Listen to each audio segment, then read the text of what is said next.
সাংবাদিক আনিস আলমগীর, আপনাকে স্বাগত জানাচ্ছি।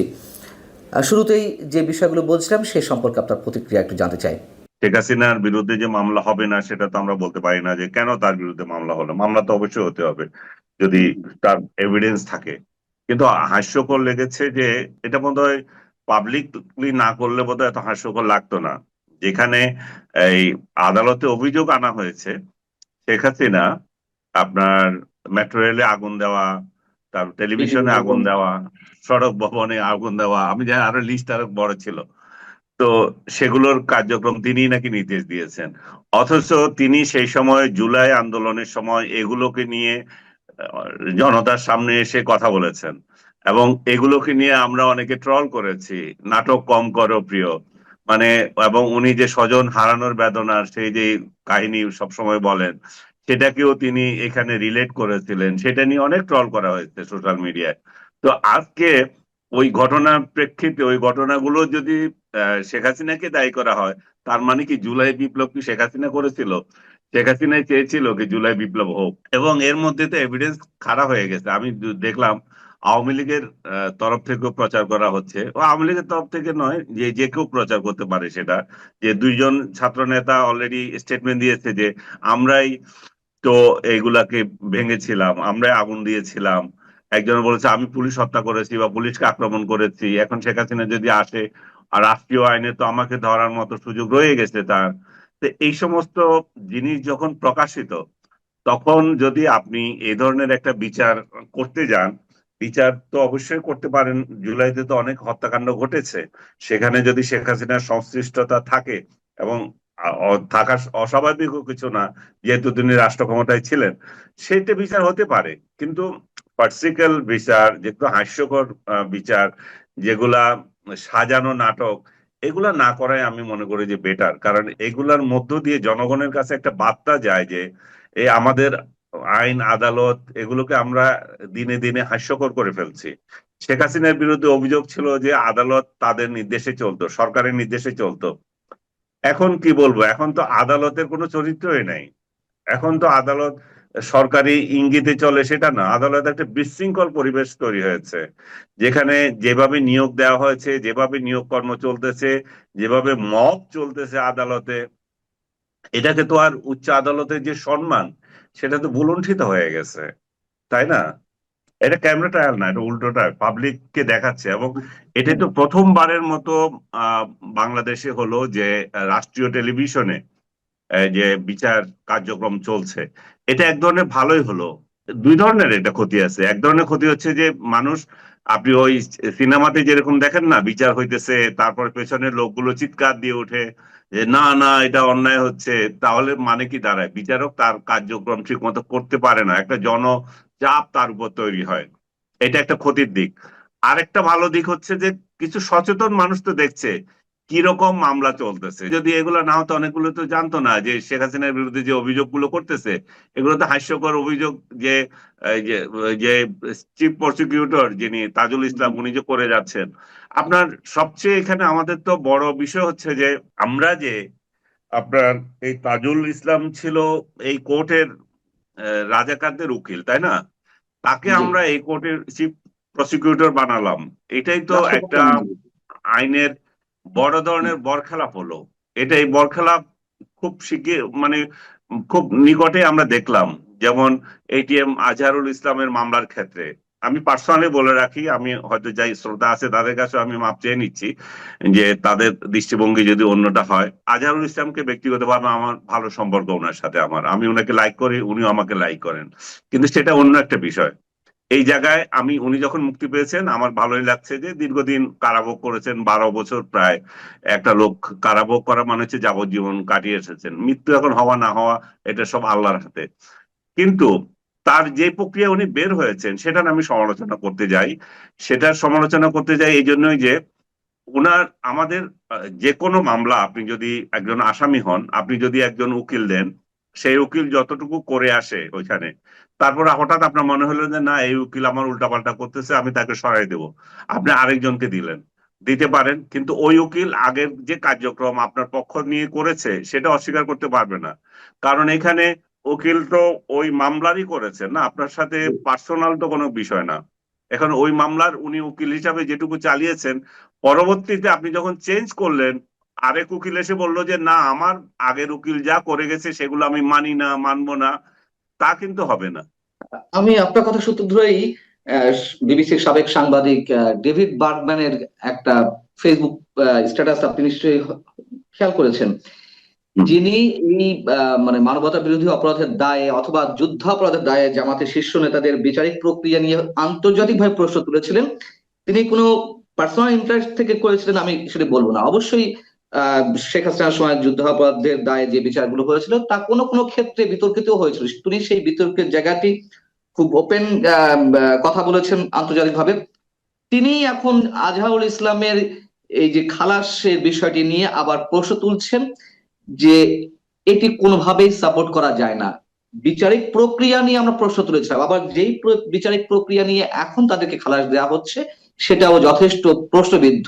ঠিক আপনি যে কথাগুলো বলছিলেন, তাহলে আপনি বলছিলেন যে আবার সরকার পরিবর্তন হলে এইগুলো আবার উল্টে যেতে পারে, কিন্তু সরকার পরিবর্তন না হলে ইতিহাসের যে দায় আমাদের উপর আহ, চেপে যাচ্ছে সেখান থেকে আমরা মুক্তি পাবো কিভাবে? আমরা ইতিহাসের দায় চেপে যাচ্ছে, যেটা আমরা মুক্তি কিভাবে পেতে পারি? আমরা পেতে পারি এই আদালত ইয়ে করে, ইয়ে করে আদালতকে স্বচ্ছ রেখে। সরকার যাবে, সরকার আসবে, আদালত কেন চেঞ্জ হয়ে যাবে? আদালতের উকিলগুলো কেন চেঞ্জ হয়ে যাবে? রায় কেন চেঞ্জ হয়ে যাবে? তার মানে হচ্ছে যে কোথাও না কোথাও গন্ডগোল আছে। সেটা হয় আগে ছিল, নয় এখন আছে, কোনোটা তো একটা হবে, তাই না? কিন্তু হুম। আমরা যদি ডেভিড বার্গম্যান যদি বলে থাকেন যে আগের আগের বিচার ঠিক মতো হয়নি, এখন আবার সে উল্টো, পার্সোনালি দেখেন, উনি একজন বড় সাংবাদিক, সেটাতে আমার কোনো ইয়ে নাই, কিন্তু পার্সোনালি আমি মনে করি যে সে একজন ধান্দাবাজ। সে তার অনেক ধান্দাবাজি, সে অনেক প্রমাণ দিয়েছে। বাংলাদেশের মুক্তিযুদ্ধ নিয়ে সে অনেক হেয় কথাবার্তা বলেছে। এখন আবার কোন মতলবে সে এই রাজাকারদের বিরুদ্ধে কথা বলতেছে আমি জানি না। যদি সেটা সততার প্রেক্ষিতে হয়ে থাকে ঠিক আছে। এখন যে যেই যে প্রক্রিয়ায় আজহার সাহেব মুক্তি পেলেন, আমি তো বললাম পার্সোনালি আমার জন্য ওনার জন্য আমার ফিলিংস আছে, কিন্তু যেই প্রক্রিয়ায় উনি মুক্তি পেলেন সেটা পছন্দ হয় নাই আমার। বা সেটা যদি যথাযথভাবে হতো আমার ভালো লাগতো, যেটা বার্গম্যানও যদি ফিল করে থাকে ঠিক আছে, আমরা এই বিষয়ে অন্তত আমরা একমত হলাম যে আদালত তার মতো চলা উচিত। আহ আপনি নিজেও আপনার নিজের পডকাস্টে নিজে মন্তব্য করছিলেন যে আগে সরকার বিচারিক প্রক্রিয়া নিজের পক্ষে নেওয়ার জন্য যে ধরনের কাজ করেছে এখন কি তার ঠিক উল্টোটা ঘটছে। এবং আপনি নিজেও বলছেন যে বিচারিক প্রক্রিয়াকে কেন সরকারগুলো তাদের নিজেদের পক্ষে নেওয়ার চেষ্টা করবে। আহ সেই জায়গা থেকে আমি যদি একটা এক্সাম্পল দিই, হুমায়ুন আজাদ বলেছিলেন যে এক সময় মুক্তিযুদ্ধর দায়ে, মুক্তিযুদ্ধ করার অপরাধে মুক্তিযোদ্ধাদের ফাঁসি দেওয়া হবে। সেদিকে কি বাংলাদেশ যাচ্ছে? আমার তো মনে হয় তাই। আপনাকে আমি পার্সোনাল বিষয়গুলো বলা ঠিক হবে কিনা জানি না। মানারাত মান মানারাত একটা ইউনিভার্সিটি আছে, জি। সেই ইউনিভার্সিটির উপপরিচালক গত রাতে আমাকে হুমকি দিয়েছে যে সে আমার ফাঁসি দেখতে চায়। আমি মুক্তিযুদ্ধের পক্ষে কেন বলছি? তো রাজাকারের ছেলেদের স্পর্ধা কতটুকু বেড়ে গেছে দেখেন, যে ওরা এখন দুনিয়াদারি চেঞ্জ হয়ে গেছে। ওরা মনে করছে আমরা যারা মুক্তিযুদ্ধকে সাপোর্ট করেছি, যারা মুক্তিযুদ্ধের পক্ষে কথা বলি, যারা বঙ্গবন্ধুকে অপমান করতে চাই না, বাংলাদেশ বিষয়ে কোনো কম্প্রোমাইজ করতে চাই না, তারা এদেরকে আমাদেরকে বলে যে ভারতের দালাল। কিভাবে ভারতের দালাল হয়ে গেলাম তা জানি না। ওই রাজাকারের ছাওয়াল আমাকে বলে যে আমার ফাঁসি দেখতে চায়। তার মানে কি, ওদের মানসপটে এটা তৈরি হয়ে গেছে যে 24-এর যে গণ অভ্যুত্থান, সেই গণ অভ্যুত্থান বাংলাদেশের ইতিহাসকে পাল্টে দিয়েছে। এখন ওরা ইচ্ছে করলে আমাদেরকে ফাঁসি দিতে পারে, আমাদের অপরাধ থাকুক আর না থাকুক, কারণ আমরা মুক্তিযুদ্ধকে সাপোর্ট করছি।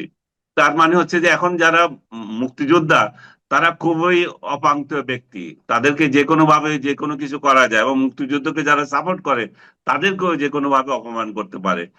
যাই হোক, সরি আমি পার্সোনাল কথা বললাম, হ্যাঁ, কারণ বাস্তব এই না, ধরনের এটি সমাজের প্রতিচ্ছবি। আনিস আলমগীর, এটি সমাজের প্রতিচ্ছবি। আপনি যেমন হুমকি পাচ্ছেন, নিঃসন্দেহে এখন আমার কথাও বলতো আমিও নানান ধরনের হুমকি পাচ্ছি। কিন্তু মুক্তিযুদ্ধ মানে তো আওয়ামী লীগ না, বা এগুলারে আওয়ামী আমি লীগ মানে আপনাকে আবার মুক্তিযুদ্ধ বলে না। দিই, এগুলার কোনো গণায় ধরবেন না। ওই ওই রাজাকারকে ইচ্ছে করলে আমি এখন জামাতের আমিরকে বলতে পারি যে এই চুনুপুটি আমাকে যে হুমকি দিচ্ছে একে একটু দেখেন। মানারত ইউনিভার্সিটিকে আমি ওই অভিযোগ করতে পারি। কিন্তু এই সমস্ত চুনুপুটিদেরকে যদি অতিরিক্ত দেওয়া হয়, তাহলে আপনার লোক চাঁদাবাজি করছে না, আপনার লোক মবগিরি করছে, এবং সোশ্যাল মিডিয়ায় মবগিরি করছে, বাস্তবে মবগিরি করছে। এগুলাকে যদি সামাল না দেন এবং যুদ্ধ অপরাধের দায়ে যদি ক্ষমা না চান, ইহ জিন্দেগিতে জামাত ক্ষমতায় আসবে না। এই স্বপ্ন স্বপ্ন দেখেন না এটা, এবং আমাদের কোনো সমর্থন পাবেন না। আমি পার্সোনালি আপনাকে লাইক করি, আপনার ব্যক্তি সম্পর্ক সেটা আলাদা, কিন্তু জীবনে ভোট দেবো না, কারণ আপনাদের চরিত্র যদি এরকমই থাকে। এবং আমি নয় শুধু, আমার মতো বহু লোকে দেবে না। আপনারা যদি রক কাটেন, কাটতে পারেন, গলা কাটেন, কাটতে পারেন, জেলে দিবেন, দিতে পারেন, যেভাবে হুমকি দেন আপনাদের লোকজন দিতে পারে, তাই না? সেটা তো বটেই, কিন্তু আহ এই অবস্থায় যদি সত্যি সত্যি বিচারিক প্রক্রিয়াকেও রাজনৈতিক ঢাল হিসেবে ব্যবহার করার একটা প্রচ্ছন্ন চেষ্টা আমরা দেখে থাকি এবং সবার কাছে স্পষ্ট হয়, তাহলে এই সরকারের অধীনে আগামী দিনে যে মানুষের যে প্রত্যাশা, যেটি নিয়ে এখন সবচেয়ে বেশি ডামাডোলে পরিণত হয়েছে নির্বাচন, সেইটি কিভাবে স্বচ্ছ হবে, সেটি কিভাবে অবাধ সুষ্ঠু হবে? ইভেন আপনি শুরুতে বলছিলেন যে তারেক রহমানের কথা, যে তারেক রহমানের মামলা আবার আদালতে এসেছে, এবং সেটা কি এক ধরনের থ্রেট কিনা তাদেরকে, যে 21শে আগস্টের বোমা হামলার মামলার কথা বলছিলেন আপনি। এটা দুইটা দিক আছে। একদিক থেকে এটা থ্রেট, যে দেখো আমরা তোমাকে কিন্তু খালাস দিয়ে দিয়েছি, কিন্তু আপিল করার যদি সুযোগ থাকে তাহলে কিন্তু এখানে আবার ঝুলে রয়েছে, এটা কিন্তু শেষ হলো না। এই আপিল যদি গ্রহণ করা হয় তার মানে এই মামলা কতদিন চলবে ঠিক নেই। আবার অন্য দিক থেকে আছে যে না, এটা হচ্ছে একটা সহি তরিকা তারেক রহমান এবং আদার্সদের মুক্তি দিয়ে দেওয়া। কারণ এটা শুধুমাত্র উচ্চ আদালত খালাস করে নাই, আপিল করেছিল সরকার, সেই আপিলও সরকার হেরে গেছে। তার মানে সরকারের করার কিছু ছিল না। সরকার তার প্রসিডিউরাল লিখোনা যেগুলো ছিল সবগুলোকে ফুলফিল করছে। এখানে কিন্তু আমি মানে এটাকে মনে করি না যে তারেক রহমানের প্রতি এটা অবিচার হচ্ছে, এটা কিন্তু সুবিচার হচ্ছে। যে প্রক্রিয়াটা ঠিক মতো হয়ে যাবে, কিন্তু আমরা এগুলো ফুলফিল করে দিচ্ছি যাতে করে সামনের দিনে আপনার এটা নিয়ে আবার কোশ্চেন না উঠতে পারে। তবে কে জানে, কোশ্চেন তো আসতেই পারে। যেমন এটিএম আজহারুল ইসলামের মামলা তো চলে গেছিল, জামাতে ইসলামের যে এখন যে নিবন্ধন পাওয়া সেটাও তো চলে গেছিল। তো চলে গিয়ে আবার আসে না এগুলা, আবার তো আসতেছে আদালত, তো এগুলো আবার নিতেছে না, ওই ওই বিচারটা ঠিক হয় নাই, এটা কি আবার করা যায় কিনা। তো এগুলো চলতেই থাকবে এই প্রক্রিয়া, কিন্তু যখন তারেক আপনি রহমানের বিষয়টি সরকার আপনার যাতে অনুকূলে থাকবে। জি, তারেক রহমানের বিষয়টি যাতে যাতে আর কোনো প্রশ্নবিদ্ধ অবস্থা না থাকে, তার একটা প্রক্রিয়া হতে পারে। কিন্তু হুম। সার্বিকভাবে যা দেখা যাচ্ছে, আপনি নিজেও যদি আশঙ্কা করছিলেন, সেটাই বেশি তীব্র হওয়ার শঙ্কা কিনা, যে একটা থ্রেট অবস্থায় রাখা, যেহেতু বিএনপি ডিসেম্বরের মধ্যে নির্বাচন চাচ্ছে, বেশি বাড়াবাড়ি করলে একটা খড়গ সামনে ঝুলিয়ে রাখা, এটির সম্ভাবনা কতখানি? আমি তো বললাম সেটাও ইয়ে মানে উড়িয়ে দেওয়া যাচ্ছে না, কারণ এগুলো হচ্ছে আন্ডার টেবিল ডিল। তুমি আমাকে আমি সাপোর্ট সেটাই করছো। বলছি যে যা দেখা যাচ্ছে সার্বিক প্রক্রিয়ায়, সার্বিক ব্যবস্থায়, তাতে আমরা কোনটা বেশি করে সামনে গ্রহণ করব, যে ন্যায় বিচারের আমি দুইটা বিষয়টি নাকি আমি দুইটা থ্রেটের কি বিষয়টি? আমি দুইটা কি 50-50 ধরছি তো, দুইটাই আছে, কিন্তু দুইটা একসঙ্গে তারেক রহমানের অনুকূলে যেতে পারে, দুইটা একসঙ্গে তারেক রহমানের বিরুদ্ধেও যেতে পারে। কারণ তারেক রহমানের বিরুদ্ধে যদি যায় তার মানে হচ্ছে এটা আদালত চলুক, আর তারেক রহমানের পক্ষে যদি যায় তাহলে এটা আমি আপনার কিন্তু উপরেরটাও হালাল করে দিলাম। এবং এটা নির্ভর করছে তারেক রহমানের থ্রেট কতটা সরকার গ্রহণ করবে কি করবে না, তারেক রহমান কতটা কম্প্রোমাইজ করবে তাদের সাথে। আজকে এটা পরস্পরের লেনদেনের বিষয় হতে পারে, এবং হয়েছেও। তারেক রহমান যে আপনার এতগুলো মামলা থেকে মনে করেন খালাস পেয়ে গেলেন, তারেক রহমান, বাবর এন্ড আদার্স, এটা এটা কিন্তু বড় বড় ডেঞ্জারাস মামলা ছিল, তাই না? এখন এখন তারেক রহমান দোষী কি না দোষী সেটা হচ্ছে অন্য বিষয়, কিন্তু মামলা থেকে তো উনি খালাস পেয়েছেন, সেটা তো সত্য। এবং সে একই কায়দায় আপনি যদি খালেদা জিয়ার বিরুদ্ধে যে অন্যায়ভাবে মামলা করেছিল, অবশ্যই সেটা অন্যায় ন্যায় যদি যেটাই হোক, উনি তো ভোগ করেছেন, এ, সাজা ভোগ করেছেন এবং ভোগরত অবস্থায় ছিলেন, সেটাকে প্রত্যাহার করা হলো। ইভেন এবং আরো বড় বড় মামলা যেটাই হোক, ইভেন জামাতকে যেটা এখন উপহার দেওয়া হলো, তো সবগুলো তো ডিলের মাধ্যমে হচ্ছে না, তো লেনদেন প্রক্রিয়া এগুলা। তো লেনদেনে কোথাও যদি গোলমাল হয়ে যায়, হতে পারে, ঝামেলা হতেই পারে তখন।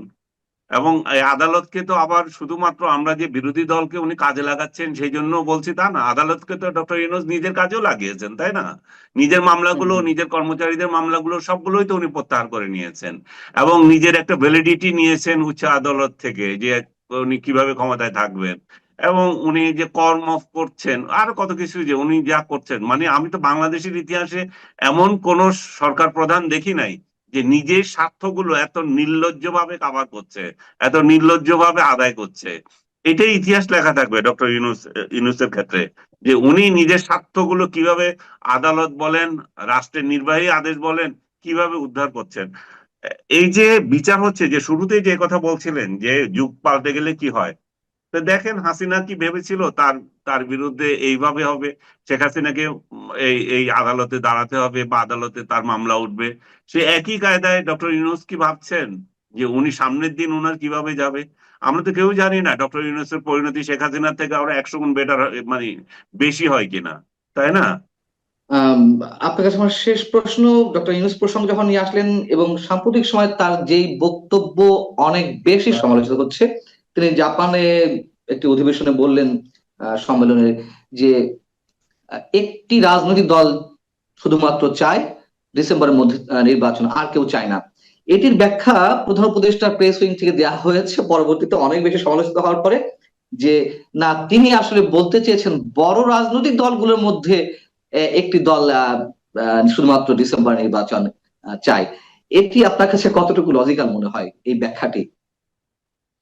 হয় তাৎক্ষণিকভাবে বলতে পারে একটি দল চায় না, কথার কথা হয়তো বলে ফেলেছে যেহেতু এটা প্রমিনেন্ট পার্টি, এবং পরবর্তী পর্যায়ে যখন দেখলো গণফোরাম, জাসদ, বাসদ, সিপিবি এবং আর অন্যান্য দলগুলো বলছে যে না, এটা তো ঠিক না, একটা দল শুধু রাজনীতি ইয়ে ডিসেম্বরের মধ্যে নির্বাচন চায়, তখন তাদের সুর পাল্টে গেছে, তখন এটা পরিবর্তিত হয়েছে। এবং এটা তো অবশ্যই অযৌক্তিক কথা। ইভেন একটা দলও যদি চায়, সেটাকেও তো আপনাকে কাউন্ট করতে হবে, কারণ এখন মাঠে আওয়ামী লীগ নাই, আওয়ামী লীগকে আপনি নির্বাসনে পাঠিয়ে দিয়েছেন, আর মাঠে দল আছে 2-3টা বড় ধরনের দল। দল বলতে নিবন্ধিত দল তো ওই দিন পর্যন্ত একটাই ছিল, বিএনপি আছে, জামাতও তখন নিবন্ধন নিয়ে স্ট্রাগল করছে, এবং আপনার এনসিপি তো এখনো নিবন্ধন পায়ই নাই। আপনার কাছে আমার সব শেষ প্রশ্ন, এক লাইনে একটু উত্তর চাই। সেটি হচ্ছে যে বর্তমান সরকারকে অনেকে এরই মধ্যে প্রকাশ্যে ফ্যাসিস্ট বলা শুরু করেছে। যেমন মির্জা আব্বাস বলেছেন যে আমরা আগেই ধারণা করেছিলাম ফ্যাসিস্ট ফ্যাসিস্ট বলতে বলতে অন্য কি এখন এই সরকারি ফ্যাসিস্ট হয়ে যায় কিনা, সেটা এখন দেখা যাচ্ছে। অধ্যাপক আনু মোহাম্মদ বলেছেন যে ফ্যাসিস্টের আগমনী ধ্বনি শোনা যাচ্ছে। আহ আসলে কি আপনার কাছে তেমনটি মনে হয়? আর যদি তাই হয়ে থাকে, বাংলাদেশের অদূর ভবিষ্যৎটি কি? সুদূর নয়, অদূর ভবিষ্যতের কথা আমি বলছি। না, আমি ওনাদের সাথে একমত নই। মির্জা আব্বাস বা আনু মোহাম্মদ আরো যারা বলছে ফ্যাসিস্ট, আমি বর্তমান সরকারকে ফ্যাসিস্ট সরকার মনে করি না। আমি মনে করি যে এরা এক ধরনের ইনকম্পিটেন্ট সরকার, একটা অথর্ব সরকার। আমি মনে করি যে ফ্যাসিস্ট আমি বলবো না, আমি মনে করবো যে এদের দূরদর্শিতার অভাব। এরা একটা ইনকম্পিটেন্ট সরকার, এরা আওয়ামী লীগকে নিঃশেষ করতে গিয়ে দেশকে নিঃশেষ করতে চাচ্ছে, এরা জুলাই অভ্যুত্থানকে হাইলাইট করতে গিয়ে মুক্তিযুদ্ধকে ধূলিসাৎ করতে চাচ্ছে। এদের দূরদর্শিতা, এদের বুদ্ধিমত্তার খুবই অভাব। অনেক ধন্যবাদ সাংবাদিক আনিস আলমগীর আমাদেরকে সময় দেওয়ার জন্য। দর্শক,